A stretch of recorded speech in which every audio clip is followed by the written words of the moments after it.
Hi, this is Rhodiola rosea, which is a plant native to Siberia, and we've been growing it here now for a few years, and it seems to be settling in quite well.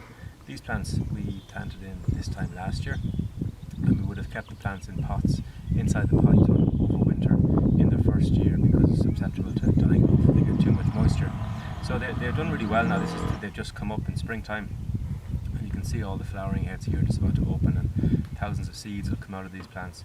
They're quite tricky enough to grow from seed. You need to keep them in the fridge at about 4 degrees for 3 months, and then you put them onto the heated bench for a couple of months, and then they'll eventually germinate. So they're quite a tricky one to get going, but as soon as they're up and you've got nice sandy soil, there's no reason why it shouldn't do really well in your garden. So we're growing quite a lot of it here. This bed we won't be harvesting until year 5, so we've got another 2.5 years before we'll dig this up in the autumn time. And we're just planting in a new bed over here, so I'll go over and show you the new bed of little small 1-year-old plants, and we'll have a look at them.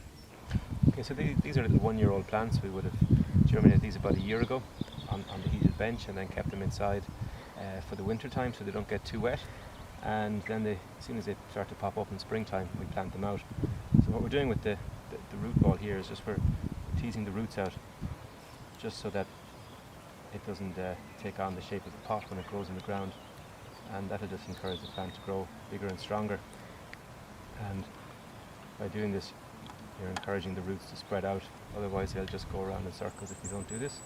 And also take off any moss or old soil that's on the top.